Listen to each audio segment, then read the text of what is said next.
우리 알겠어요. 네, 실력서 피세요. 있어요. 자, 인문지시문 먼저 비문학 나와 있는 거 빨리 읽어보면 되고요. 이거 되게 쉽잖아요. 별거 아니니까 빨리빨리 갑시다. 닥쳐. 자, 전국시대의 사상계가 양조와 목적의 사상에 경도되어서 한쪽에 너무 치우쳐서 유학의 영향력이 약화되고 있다고 판단한 맹자는 야 씨발 맹자가 유교하는 사람인 거 모르면은 고등학교 2학년이 아니야. 고3도 아니야. 고1도 아니야. 그래서 맹자는 유학의 수호사를 자임하면서 공자의 사상을 계승했대요. 그래서 몰라도 공자의 사상을 계승했으면 이 사람이 유학하는 사람이겠지.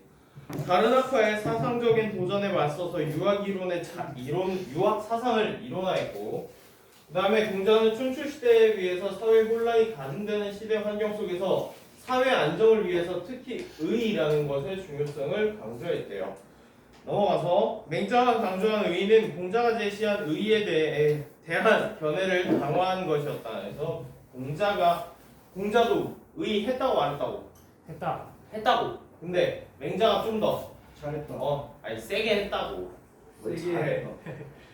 공자는 사회 혼란을 치유하는 방법으로서 인이라는 것의 실천에 서찾고 인의 실현에 필요한 객관적인 규범으로서의 의의를 제시했는데, 공자가 인을 제시한 이유는 자연스러운 도덕 감정을 인은 감정이구나. 인을 사회 전체로 확산했을 때 비로소 사회가 더 안정될 것이라고 보았기 때문이다. 이때 공자는 의의를 인에 실천한 그냥 기준으로만 삼았다고요. 의의는 그냥 기준. 그래서 정당함을 의미한다고 했대요. 별거 없고요. 우리는 맹자권만 보면 되죠. 그래서 맹자는 공자와 마찬가지로 혈연관계에서 자연스럽게 드러나는 도덕감정인 인의 확산이 필요함을 강조한 건 맞다. 맹자도 인이 강조한 건 맞는데, 의의 의미를, 그러니까 공자에게 의는 그냥 뭐였다?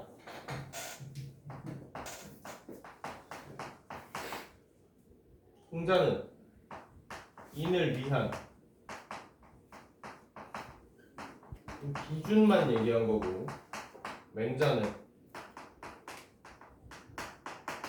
인이나 의나 동등한 지위를 가지고 있다고 했다고요. 의의 의미를 확장하여 의를 인과 대등한 지위로 격상시켰다. 급으로 올렸다는 얘기죠. 그는 부모에게 효도하는 것은 인이고 형을 공경하는 것은 의라고 하여 의를 가족 구성원에게도 지켜야 할 규범이라고 정했대요. 그래서 얘는 규범인가 보다.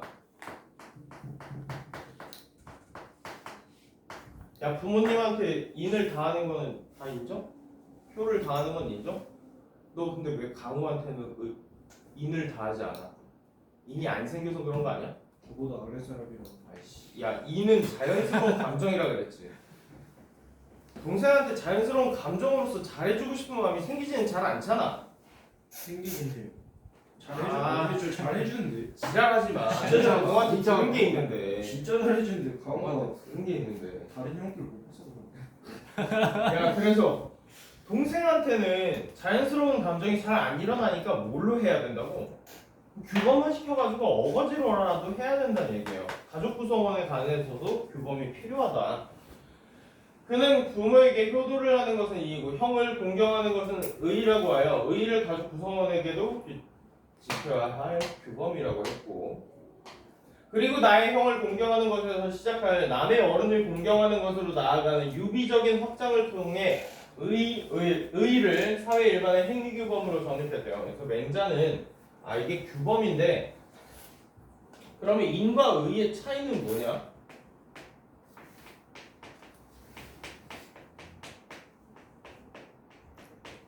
자연스러운 감정은 내가 어거지로 해야 돼? 안 해도 생겨? 안 해도 생겨. 안 해도 생겨. 그냥 가만히 있어도 이는 생겨. 근데 의는 안 생겨요. 안 생겨. 그렇기 때문에 뭐가 필요해? 노력이 필요하다고. 그래서 형제간의 지켜야 할 규범에서 이게 형제간에부터 형제로부터 시작해서 친구 간에도 의의를 지켜야 된다. 뭐 이런 식으로 확장을 점점 시키면 우리 이 사회 전체에도 너희는 뭐를 다 해야 돼? 의의를 다해야 된다 이런 식으로 나아가는 게 맹자래요. 그래서 사회 구성원으로서 개인은 의의를 실천하여 사회 질서 수립과 안정에 기여해야 된다고 주장을 했다. 또한 맹자의 의의가 이익의 추구와 구분이 되어야 한다고 주장했다. 이러한 입장에서 그는 사적 욕망으로 비롯된 이익이 뭐를 가로막어?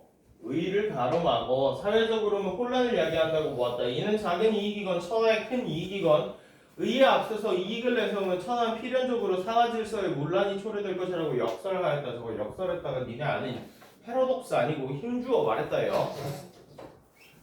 자, 그러면 이 의의를 하기 위해서는 뭐를 철저히 배제해야 된다고? 이 의의를 해야 돼. 따라서 욕망을 배제해야 된다고.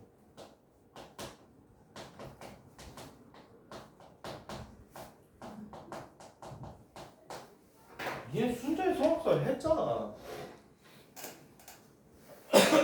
그래서 그는 사회 안정을 위해서 사적인 욕망과 결부된 이익의 추구, 그러니까 관련돼 있는 이익의 추구는 의의에서 배제되어야 한다고 주장하였다. 맹자는 의의의 실현을 위해 인간에게 도덕적 행위를 할 수 있는 근거와 능력이 있음을 밝히는 데에도 관심을 기울였고, 그는 인간이라면 누구나 도덕 행위를 할 수 있는 선한 마음이 어떻게 있다고?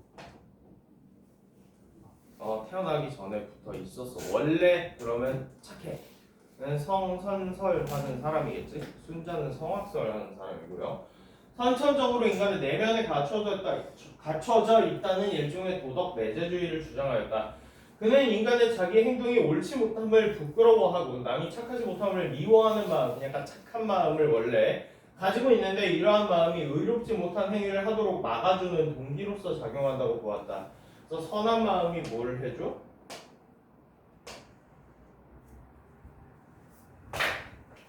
욕망의 배제가 필요하고 내재되어 있는 내재된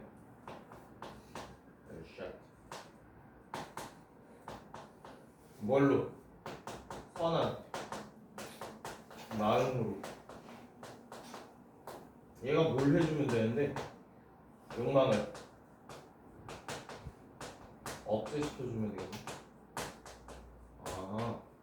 그래서 결국에 다 의의 실현을 하기 위한 방법들에 대해서 얘기를 그냥 쭉 해주고 있는 것 뿐입니다.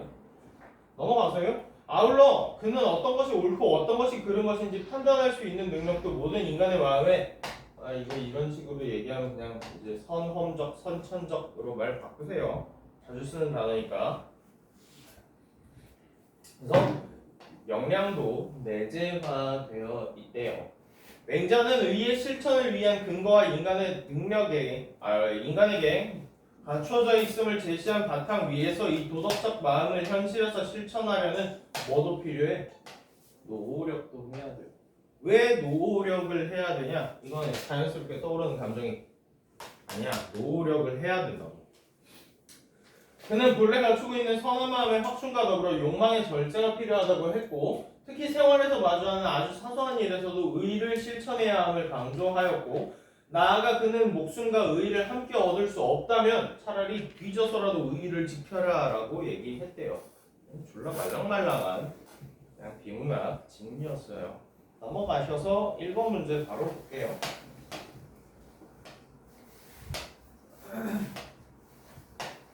자, 바로바로 제낄게요. 빨리빨리 합시다. 사회적 통념을 비판한 부분 없죠? 없고요. 맹자의 사상이 가진 한계에 대한 분석도 없습니다. 이것도 없고요. 상반된 관점 없습니다. 그 다음에 현대적 의의 없어요. 맹자의 의의 사상의 형성 배경과 내용에 대해서 설명하고 있다. 형성 배경 뭔데요? 머시기랑 머시기에 너무 경도됐다 이런 게 배경이고요. 그래서 내용은 쭉 나왔던 게 전부 다 내용이었죠. 넘어가서 2번 윗글의 맹자에 대한 이해로 적절하지 않은 걸 찾으랍니다. 일상생활에서 의의를 실천하는 것, 노력이 중요하다. 의의 실천은 목숨을 바칠 만큼 가치가 있다. 뒤져도 지켜라. 가정 내에서 인과 더불어 의의도 실천해야 한다. 형제 간에서도 의의를 지켜라. 의의 의미 확장보다는 인의 확산이 더 필요하다고 보았다? 네. 그건 공자 아니야? 인이 더 중요시하고 의는 그냥 인의 수단으로서만 적용하는 게 공자였어요. 공자입니다. 사회규범으로서의 의는 인과 대등한 지위 격상시켜 놓은 거는 맹자고요. 문제 없죠? 너무 쉽습니다. 빨리빨리 넘어갈게요. 자, 기억은 도덕 내재주의예요. 도덕 내재주의.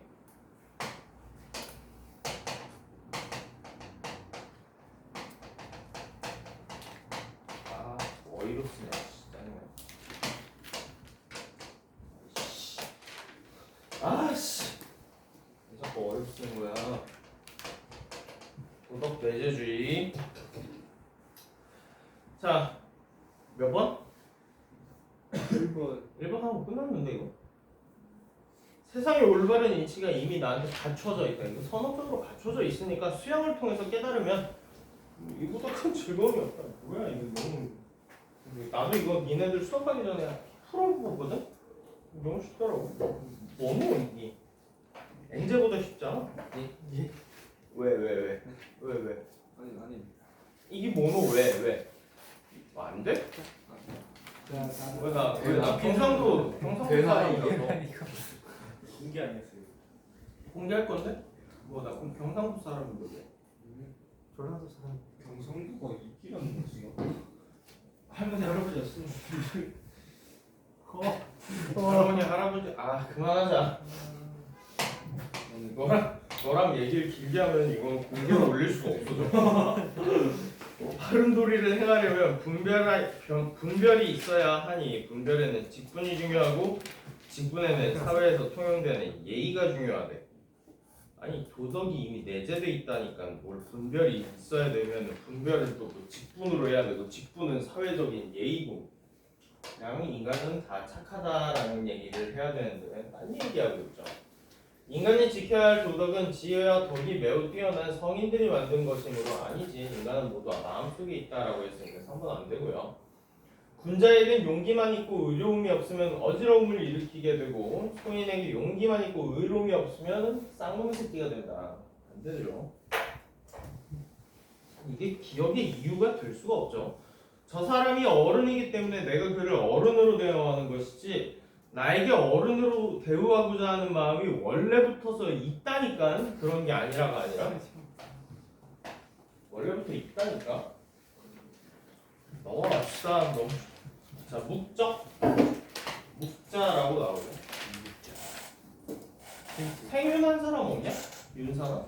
야, 묵자 배우지? 네. 그 박애주의. 겸해. 네. 오. 모든 사람. 이거 미친 거.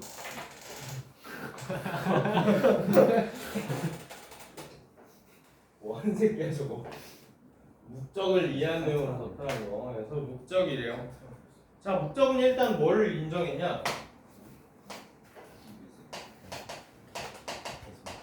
이거 인정했다고 해도 돼? 인간의 욕망을 인정했네. 자기 자신과 집단의 이익을 추구하여 개인과 갈등의 사회 혼란이 생긴대. 그래서 욕망이 사회적 갈등과 혼란을 만들어낸대. 그는 의의를 개인과 전체의 이익을 충족하는 것으로 보아. 그래서 의의로서 그러면 이익을 충족시켜야 돼. 의의를 통해 이러한 개인과 사회의 혼란을 해결할 수 있다고 보았다. 모든 사람을 차별 없이 똑같이 사랑하면 의의가 실현된대. 사회 혼란이 해소될 것이라고 본 것이다. 아울러 그는 이러한 의의 실현이 만물을 주재하는 하늘의 뜻이라고 하고 하는 말이 뭐야? 인간은 욕망을 가지고 있어.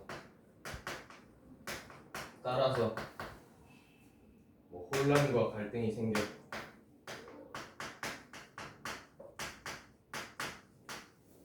그러므로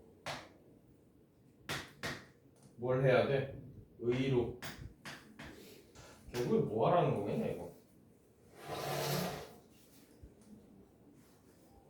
욕망을 참으라는 얘기겠지 뭐. 의의로 갈등, 혼란을 해소하래.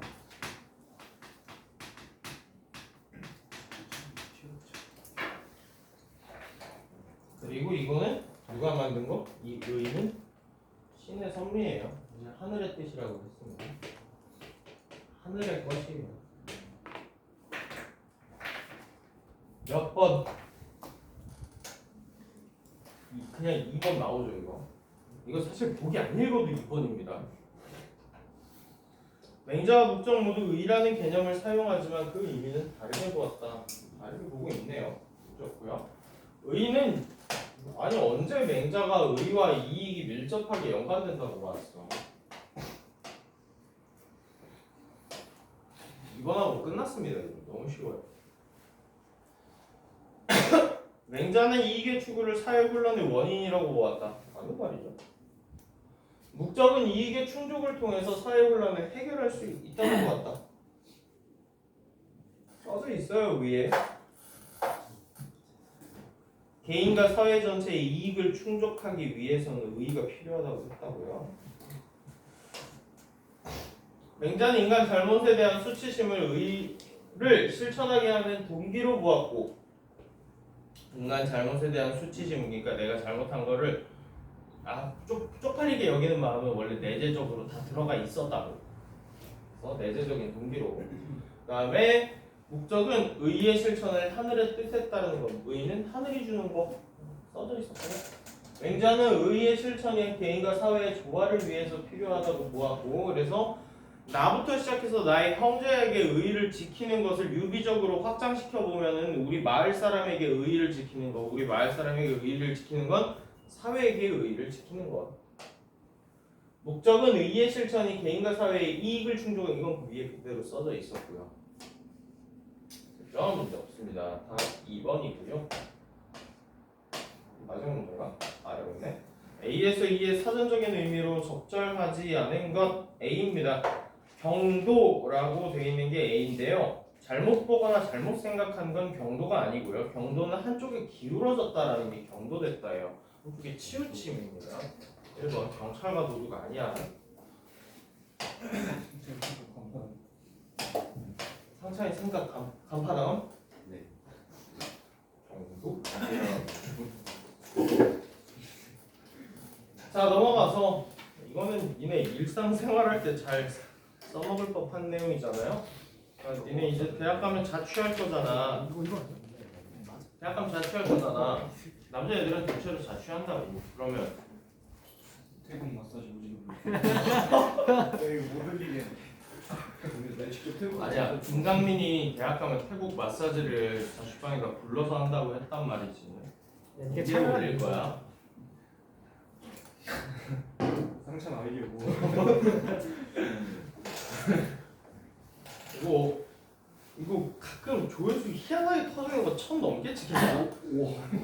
우와. 2학년 제가 아니야 나도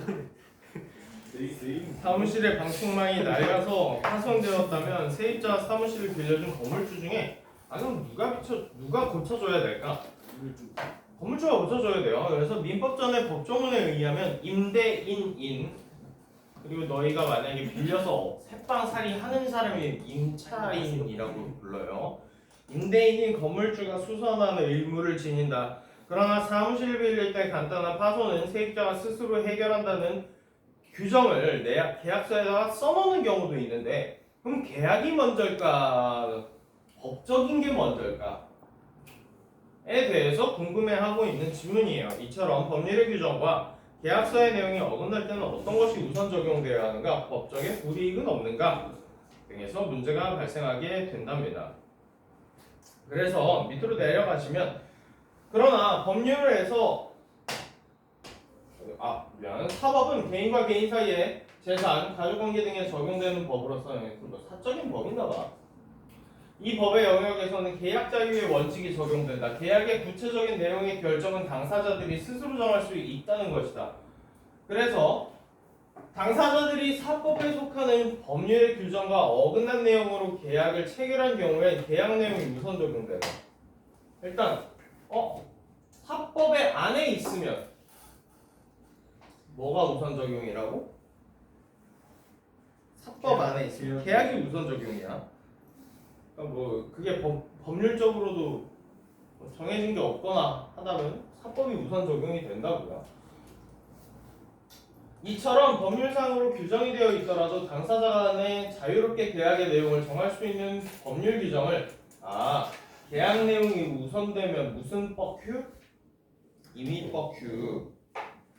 임의법규가 계약 내용이 우선되는 거고요. 넘어가서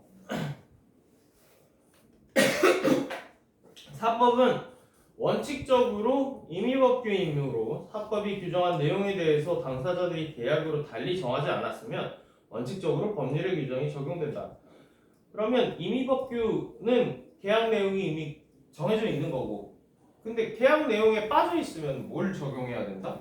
그냥 법대로 가야 된다는 얘기예요. 그냥 원래 있었던 법대로 누가 소매를 이렇게 메꿔주면 돼? 방충망 누가 고쳐주면 돼? 집 빌려준 놈이 고쳐주면 돼. 그게 원래 법이야. 그래서 원래 법대로 사법으로 규정한 내용에 대해서 계약을 따로 안 했으면 원칙적으로 법규를 적용한다. 그러니까 계약 안 했으면 법대로 위에서 본 임대인의 수선 의무 조항이 이에 해당한다. 그러나 법률로서 정해진 내용과 어긋나게 계약을 하면은 당사자들에게 벌금이나 과태료 같은 법적인 불이익이 있거나 계약이 효력이 부정되는 예외적인 경우도 있대. 그래서 이거 사실 세 개를 나눠 조금 따로따로 생각을 하시는 게 훨씬 편합니다. 임의법규가 뭐래요?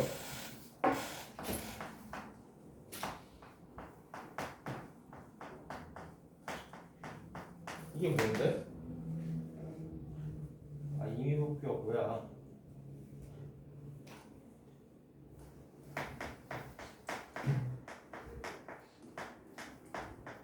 사법의 테두리 안에서는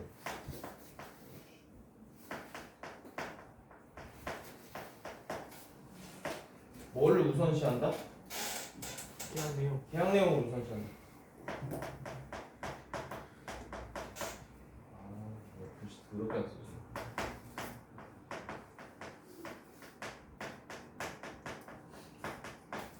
만약에 안 정했으면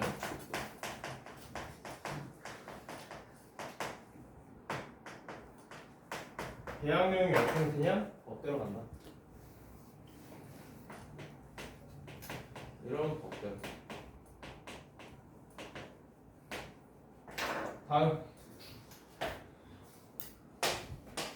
그러나 법률로 정해진 내용과 어긋나게 계약을 하면 당사자들에게 벌금이나 과태료 같은 법적 불이익이 있거나 계약의 효력이 부정되는 경우도 있다. 우선 계약 체결된 내용이 법률에 정해진 내용과 어긋날 때는 당연히 일단 뭘 적어야 되겠냐?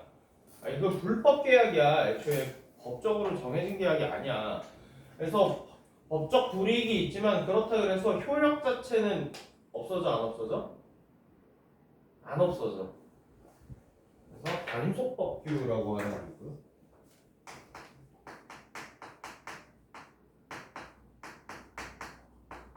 당연히 이걸 풀면서 요약을 하는 게 아니라 그냥 옆에다가 그냥 이 정도 한 줄 정도씩 그냥 써놓고 가시는 게 편해요. 단속법규는 뭐래요? 일단 불법이야. 계약 내용이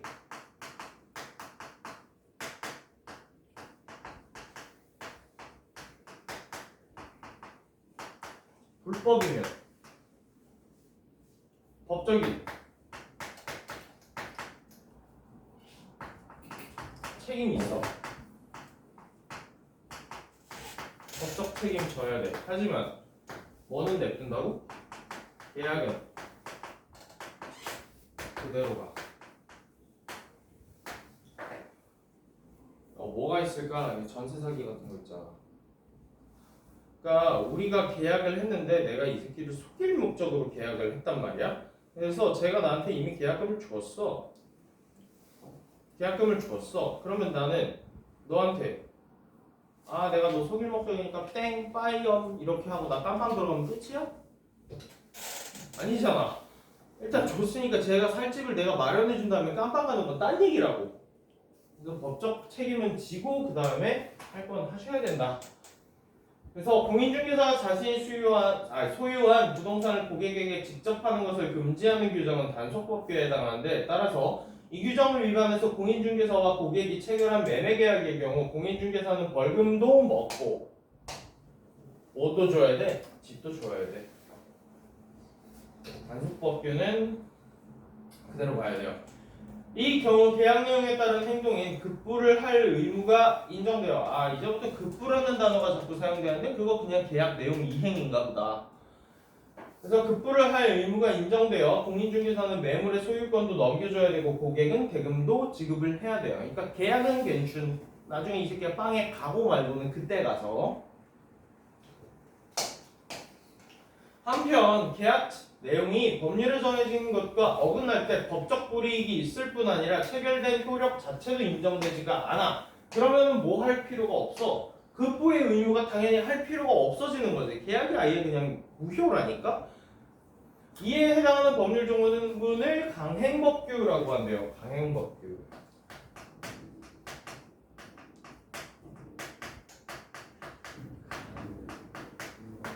일단 계약 내용이 불법이고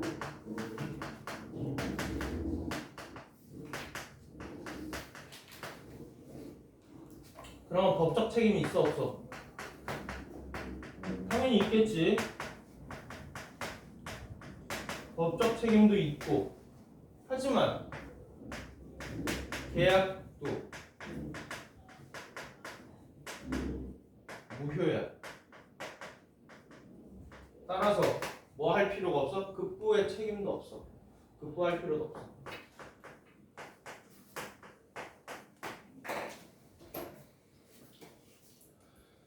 그래서 이익을 급부하라고 요구할 수는 없다. 이미 급부를 이행하여 자산적인 이익을 넘겨주었다면 이익은 부당이득에 해당하기 때문에 반환을 요구할 수가 있대요.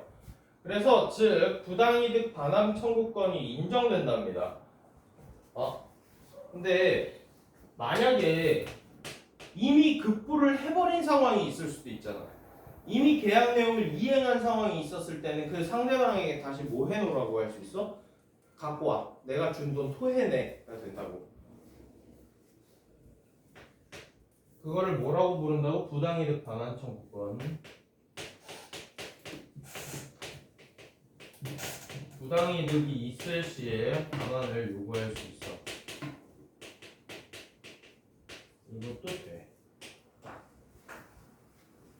의사와 의사가 아닌 사람의 의료기관의 동업을 금지하는 법률 규정은 강행법규인데 따라서 의사와 의사가 아닌 사람이 체결한 동업계약은 계약의 효력이 부정된다. 다만 계약에 따라서 이미 동업자금을 건넸다면 뭐 하면 돼? 다시 내가 준 돈 갖고 와 라고 하면 된다고요. 그러나 강행법규에 의해서 계약의 효력이 부정되었을 때 또 부당이득 반환 청구권이 인정이 안 되는 경우도 있어. 어떤 경우에 그러냐? 애초에 이게 쌍놈의 새끼 같은 계약이었다라고 하면 살인 청부라든가 아니면은 뭐 마약 판매라든가 이런 반사회적인 행동이라면 계약의 효력이 인정이 되었을 뿐 아니라 내가 이미 마약 대금을 지급을 했어. 그 돌려내라고 할 수가 있어 없어? 없어. 그러니까 이미 쌍놈의 새끼 짓이라면은 이거 뭐가 없어져요? 부당이득 인정이 안 돼요.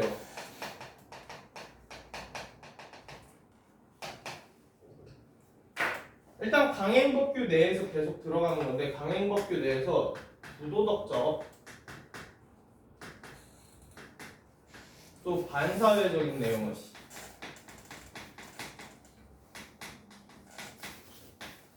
이러면 뭐가 인정이 안 돼?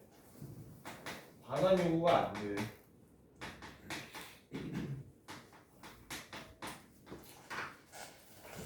어차피 문제 그 농지 뭐 어쩌고 저쩌고 하는 사람들 나오잖아.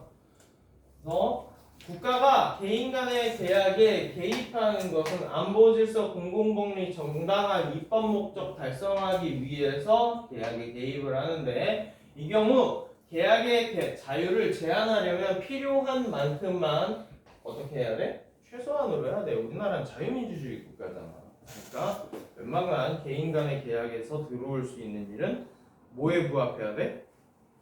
법적 목적, 그러니까 공익적 목적에 부합하는 경우에만 개인 간의 계약 사이에 끼어들어온다고요. 그래서 웬만하면 개인의 계약을 우선시로 지켜주기는 한다라는 얘기죠. 그래서 비례원칙이 적용된다. 이로 인해 국가가 계약 당사자들에게 미치는 영향이 다양하게 나타나는 것이다. 이네요. 윗글에 대한 이해로 적절하지 않은 것을 고르라고 합니다. 한번 볼게요. 자, 임의법규에 해당하는 법률 조항과 이에 어긋난 계약 내용 가운데 계약 내용이 우선 적용된다. 임의법규에서는 계약 내용을 우선시한다. 임의법규가 단속법규에 비해 계약자의 원칙에 더 부합한다. 여긴 법적 책임 없지? 여기 법적 책임이 있네.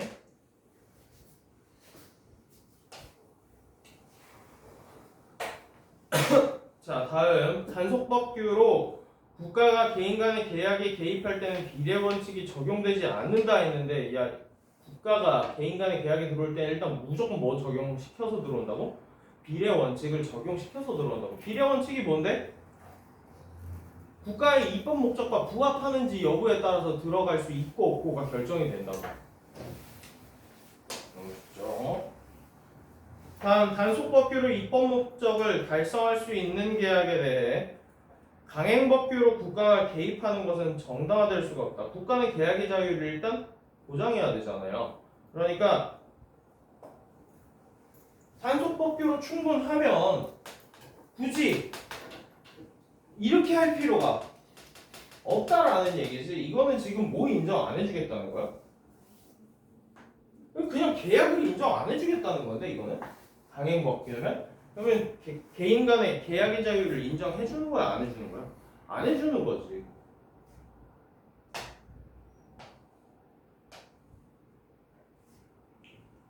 당연히 정당화가 안 되겠죠? 넘어가서요. 강행법규를 위반한 계약일 때 급부 내용에 따라서 부당이득 반환 청구권의 인정 여부가 달라진다. 반사회적이지 않거나 좀 그래도 사람 간에 뭐 그 정도의 뭐 불법적인 일, 목적 자체가 사람 죽이기가 아닌 이상은 뭐 할 수 있다고?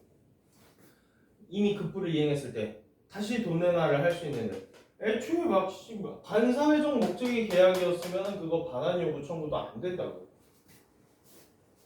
그렇죠? 그래서 답이 5번입니다. 자, 넘어가셔서 7번.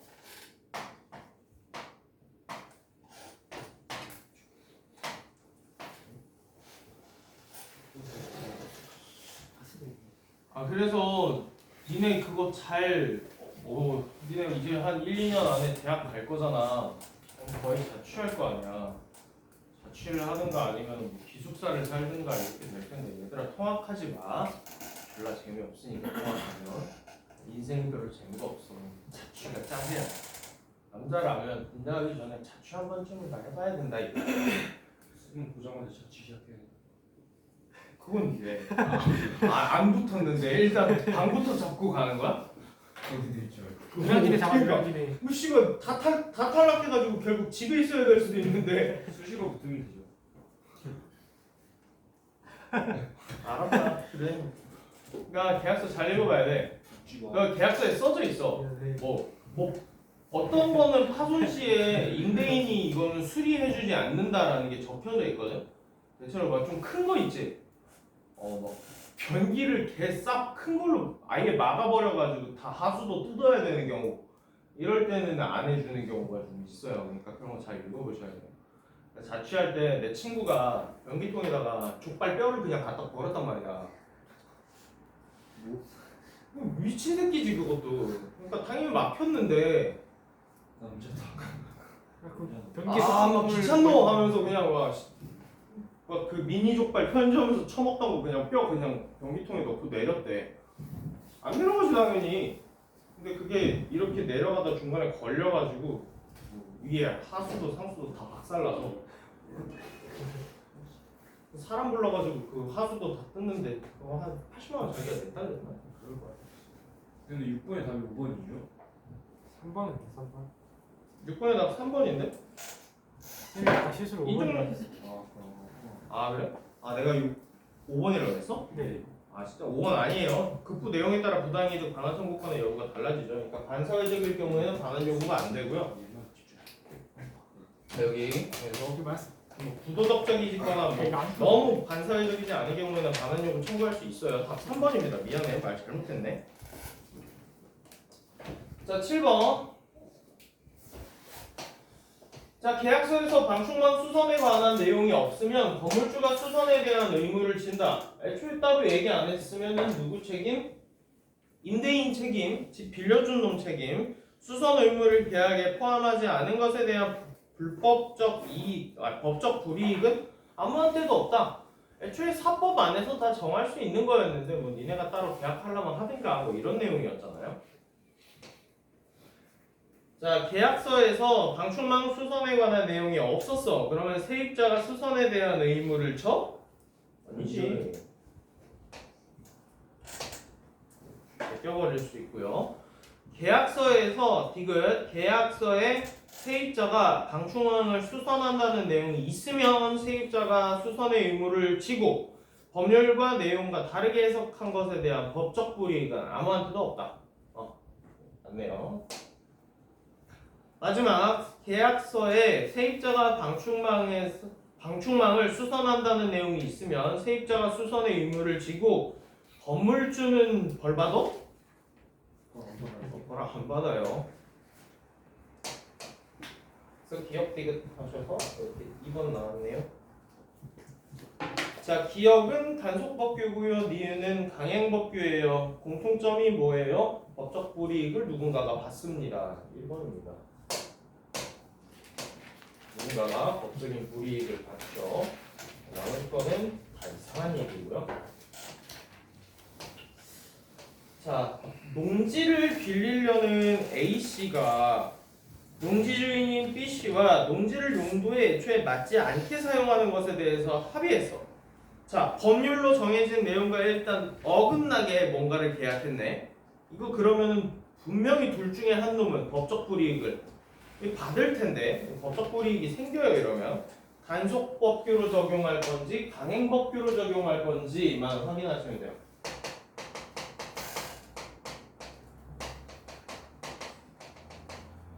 그리고 이미 뭐를 줬대? 이미 대가를 지불을 해버렸어. 사용료를 지불을 했단 말이야. 1년간 농지를 사용했고 농지법을 위반한 이 사안에 대해서 대법원이 내린 판결은 다음과 같이 요약된다. 첫째, 법률을 위반하여 농지를 빌려준 사람에게는 법률이 부과된다. 단속 혹은 강행법규 둘 중에 하나인 건 오케이. 첫째에서 만족했고 이 사건의 임대차 계약은 농지법을 위반한 것으로 무효이다. 이리로 가는 거네. 강행법규로 가는 건데 그럼 이제 판단할 게 하나만 더 판단하면 되지. 이게 반사회적이나 부도덕적 해가지고 반환 요구가 되나 안 되나. 자 여기서 나왔다. 사용료 반환해야 된대. 일로 가는 거네. 그러니까 법원에서 판결했을 때 농지법을 위반한 게 뭐 엄청나게 큰 반사회적인 일이라거나 부도덕한 일 정도까지는 아니라고 판단을 했나봐. 그래서 그냥 강행법규에서 반환 요구를 할 수 있게끔 법적인 판결을 내렸답니다. 하지만 계약 전체는 무효가 되는 거죠. 그래서 이번 찾아보시면은요, 여기 답은 3번에 있어요. A, B에게 벌금을 부과하는 것만으로는 이 계약의 내용을 규제하는 법률의 입법 목적을 실현하기에 부족하다는 점을 고려해서 계약 전체를 그냥 무효로 다 돌려버렸다 라고 하시면 답은 3번이고요. 나머지 거는 다 그럴싸한 개소리인데 이거나 볼까요? A와 B가 농지 임대차 계약을 할 때는 사법의 적용을 받지 않겠군. 얘들아, 개인과 개인의 계약은 일단 사법의 적용은 다 받는다. 됐고, B에게 벌금을 부과하는 것은 A와 B가 맺은 농지 임대차 계약의 효력이 인정했기 때문에, 인정하지 않았기 때문에 효력을 그럼 부정했기 때문이네. 계약 효력이 없었던 거야? 계약 효력이 있었다고. 그런데 그게 잘못됐다라고 한 거지. 효력 자체가 없었다라고는 한 적이 없어요. 아이고. 자, A가 농지를 빌려 써서 얻은 이익을 B에게 반환하라고 판결하는 것은 얘들아, 반사회적인 행동에 해당하면은 돈 돌려줄 필요가 없는데 돈 돌려줘야 된다 그랬으니까 반사회적인 건 아니고요. B가 A에게서 받은 사용료를 반환하라고 판결한 것은 부당이득에 해당하니까 반환하라고, 부당이득이니까 반환하라고. 그래서 이거 안 되겠죠? 자, 넘어갑시다. 마지막에 현대시 한 편 되게 가벼운 문제니까 한번 볼게요. 이거 이 짤 뭐 아는 사람 없냐? 배 타는 어부 아저씨가 갑자기 혼자서 원래 꿈이 뭐 하는 거였어요? 저는 시인이 되고 싶었습니다. 갑자기 씨발 느자구 없이 갑자기 이걸 읽어 제끼는데 약간 달라요. 가야 할 때를 알고 가는. 아니 똑같은데? 아니야 그거 막 분분한 아픈 막판- 상처에 소금을 뿌리시니까 뭐 이거 한 다음에 그 맞아. 환자는 이미 떠나가. 그리고 너를 위해서 자산뼈 버라임 2PM 집에가 걸리시는 개소리 하지 마. 난뭔 소리야. 오선을 그러니까 정확하게 이걸 읽으시지는 않은 것 같은데 막 이거 첫만 하고 뭐 약간 분분한 낙화까지 하고 결별이 이룩하는 축복에 쌓여 지금은 가야 할 때부터가 달라지던데 내용이. 그때 갑자기 막 기독교적인 얘기했는데 2학년 너 교회 다니잖아. 네. 넌 교회 대체 왜 다니냐고. 넌 다니면 안 되지. 에이맨이죠. 네. 가야 할 때를 알고 가는, 가야 할 때가 언제인가를 분명히 알고 가는 이의 뒷모습은 얼마나 아름다운가. 지 얘기하고 있는 것 같은데. 넘어와서 봄 한철 격정을 인내한 나의 사랑은 지고 있대. 야, 사랑이 지고 있다. 이거 관념에 구체화라고 해도 되냐? 추상에 구체화라고 해도 되지? 사랑이 눈에 뵈냐? 안 보여. 안 보이는데 지고 있대잖아. 그러면은 진다라는 표현 썼으니까 시각적으로 확인하는 거네. 이거 관념에 구체화라고 해도 되지. 이런 거 필기 굳이 안 할게요. 이제 정시 수업하는데 이거 언제 하나 뜯고 있어. 가야 할 때를 뭐 어쩌고 저쩌고. 자, 그러면 스스로가 지금 화자가 뭐 하는 상황 같냐? 이별.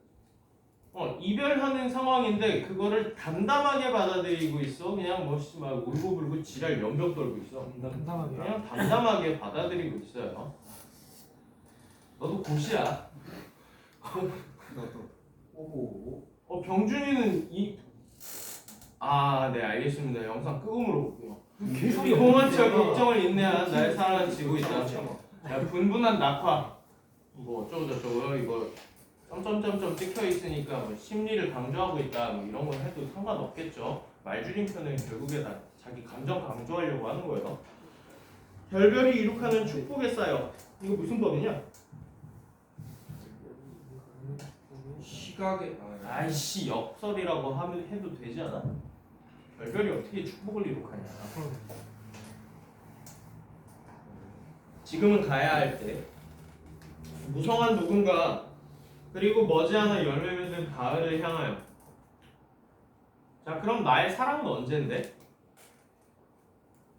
봄을 나의 사랑으로 얘기한 거다. 그냥 무성한 녹음이라고 했으면 녹음은 언제를 표현하는 거냐? 여름이다. 그러면 봄이라는 나의 사랑이 지고 있는 모습을 나는 바라보고 있고 나는 뭐가 올 것이라는 걸 알고 있어. 이별이 올 것이라. 이별이 올 것이라는 걸 알고 있고 그러면 이별 뒤에 이 세상 망해? 그건 아니고 뭐가 온다고? 가을이다. 여름과 가을이 온다. 무성한 녹음은 여름. 그러니까 계절이 흐르는 것처럼 나도 곧 괜찮아지겠지. 알고 있다고. 가을을 향하여 나의 청춘은 꽃답게 죽는다. 그래서 봄이 청춘이고 사랑이고 뭐 이렇게 되나 봐요. 같은 얘기겠죠. 헤어지자. 섬세한 손길을 흔들며 하롱하롱 꽃잎이 지는 어느 날 나의 사랑 나의 결별 샘퍼에 물 고이듯 성숙하는 내 영혼의 슬픈 눈. 자, 그러면 화자가 이별하는 상황인 건 맞는 것 같은데 이 이별하는 상황에 대해서 진짜 말도 못할 정도로 못 견딜 정도로 고통스러워하고 있냐? 아니요. 그건 아니고 이별을 담담히 받아들이고 있고 객관적으로 바라보고 있고 이 이별이 결국에는 나한테 뭐가 될 거? 도움이 될 거야. 도움이 될 거야. 성숙할 거야. 이 이별 덕분에 난 더 성숙하게 될 거야. 요 정도의 이야기인 것 같아요. 윗글의 표현상의 특징으로 적절한 거 고르라네. 최근에 뭐 성숙해진 사람 있니? 성숙해질 예정인 사람도 있잖아요. 여기 지금 쟤밖에 없잖아. 그러니까요. 너 성숙해질 예정이야? 아 이제 성숙해지려고? 무슨 요즘 자꾸 다른 여자를 찾아다니고. 뭐라고? 아씨 공개로 올려야 된다고. 이거 권소영 보내줘.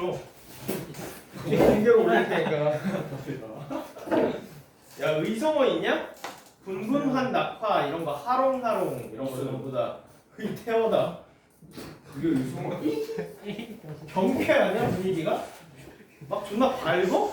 아니요. 아니야. 영탄과 독백의 어조를 활용해서 화제의 심정을 드러내고 있다. 맞습니다. 영탄 어디서 들어갈까? 카. 아름다운 가. 아름다운가? 이거 모르면서 물어보는 거 아니잖아. 서리가 없으면 영탄법에 들어가고. 독백의 어조 어떻게 들어가 있다? 분분한 낙하 점점점점 뭐 이런 걸로 들어가 있죠. 그리고 이거는 당연히 영탄과 독백을 통하면 당연히 화자의 심정이 강조되는 거는 판단할 필요가 없는 거고요. 당연한 얘기고요. 조용히 해 좀. 감각적인 이미지를 활용하여 대상의 불변성에 대해서 이야기한 거 없고요. 뭐 순환의 의미를 강조하고 있는 거 없습니다. 넘어가셔서 11번에 기억에서 미음에 대한 이해로 적절한 거냐. 기억 뭔지 찾아봐. 가야 할 뒷모습은 얼마나 아름다운가.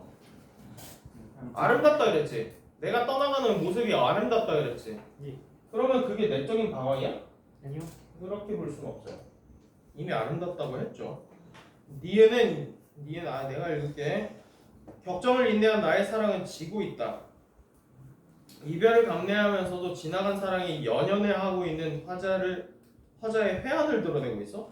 아니 그냥 객관적으로 자기의 지나간 사랑은 지나가고 있다라고 얘기하고 있는 거죠. 연연한다라는 거는 찐따 새끼 마냥 뭐 못 입고 솔가 왜? 유찬아 나 편이야. 난 김소윤 얘기한 건데 왜? 난 너 편 아니야. 이별의 고통으로 인하여 삶의 목표를 상실하고 번민에 가득 차 있는 베타메일이네. 그런 얘기 한 적 없죠. 이거 미래지향적이에요. 왜 미래지향적이라고 할 수 있냐? 녹고 나서 열매가 다시 맺으니까. 열매도 다시 맺을 거고 나는 이걸로 인해서 성숙해지니까. 자 그러면 리을이 뭐야? 열매 맺는 가을을 향하여. 열매 맺는 가을을 향하여네. 이별의 경험이 내적 충만으로 이어지리라는 화자의 기대감을 계절에 못했죠? 그렇죠? 열매를 맺는다라고 했으니까요. 4번이고요. 니은은 이별로 인한 상실감을 잊고 과거의 삶으로 나 다시 돌아갈래, 다시 만나줘요 뭐 이런 거 없죠. 넘어갑시다. 낙화는 인간사의 이별을 꽃에 떨어짐으로 비유함으로써 청춘기 자아의 성장 과정을 상징적으로 보여준다고 합니다. 그래서 뒤에 성숙해진다라는 게 들어가 있었나 보다. 자아는 세계와의 관계 속에서 성장의 가능성을 발견한다. 내가 지금 이별해도 어차피 녹으면 질 거고 무수히 열매를 맺을 거고 난 성숙해질 거야. 이 과정에서 자아는 시련에 부딪혀 자신이 갖고 있던 정체성의 변화를 겪게 되고 그러니까 내가 바뀐다고. 그러니까 봄에 나와 이후에 내가 바뀔 거라고. 그러한 변화를 인정하고 수용하면서 새로운 자아상을 확립해 나간다. 그래서 1년과 3년에서 가야 할 때는 이전과 달라진 상황을 인식할 때라는 점에서 사실 1번 선지가 좀 헷갈렸을 텐데 새로운 자아의 모습을 찾게 된다고 할 수 있다. 그러면 1년과 3년에서 가야 할 때라는 단어를 한번 확인을 해봅시다. 가야 할 때가 언제인가를 분명히 알고 가는 이의 뒷모습은 얼마나 아름다운가. 이거 자기에 대한 서술이냐? 타인에 대한 서술이냐? 타인에 대한 서술이지. 그러니까 내가 내한테 이런 얘기를 하는 게 아니라 가야 할 때를 알고 가는 사람들은 참 멋있더라 라고 얘기를 한 게 1년이었고 3년에서 그래서 나는 지금 가야 할 때네. 그러니까 나도 어떻게 해야겠다? 그냥 조용히 담담하게 가야 되겠다라는 얘기죠. 그래서 타인에 대한 1년에서는 타인에 대한 서술이고요. 3년에서는 자신에 대한 서술이에요. 그래서 답은 1번 문제 없고요. 2번 넘어가서 2연에 봄 한철과 5연에 꽃답게 죽는다는 청춘기의 열정을 비유하고 있다는 점에서 야 열정을 잃어가는 자아의 모습이야. 이거 미래지향적인 시였냐? 이거 되게 발전적인 미래지향적인 시였단 말이야. 그래서 열정이 잃어가서 뭐 개쓰레기가 돼버리는 그런 서술은 아니에요. 그래서 올해 수능에 나왔었던 무슨 킥킥 병자처럼 뭐 마음의 무덤 앞에서 네 이름을 부릅니다 킥킥 뭐 이지랄하고 있는 거랑은 좀 다른 느낌의 시라고요. 그래서 답은 2번이고요. 나머지 것들은 다 맞는 말입니다. 3년 결별이 이룩하는 축복의 사연은 이별의 결과에 대한 긍정적인 의미를 담고 있다는 점에서 변화를 받아들이는 것이자 자아가 자라나고 있음, 성장하고 있음, 헤어지자 섬세한 손길을 흔들면 이별을 수용하는 모습을, 그래서 세계와의 관계가 변화되었음을 인정하려는, 그러니까 세계라는 거는 화자 외에는 전부 다 세계다. 화자 밖에 있는 건 전부 세계야. 변화되었음을 인정하려는 자아의 태도. 7년 내 영혼의 슬픈 눈은 화자가 자신을 성찰하고 있음을 보여준다는 점. 그러니까 내 영혼이 어떤 눈을 하고 있는지는 내가 성찰하지 않는 이상은 알 수가 없는 점이기 때문에 당연히 맞는 말이고요. 실현을 통해서 새로워지는 자아상을 확립해가는 건 이건 보기에 이렇게 들어가 있어요. 문제 없고요. 그래서 답이 2번입니다. 그래서 여기 7회차 오늘 이렇게 마무리를 할게요. 유찬아 이거 그냥 공개로 풀릴 거거든? 예.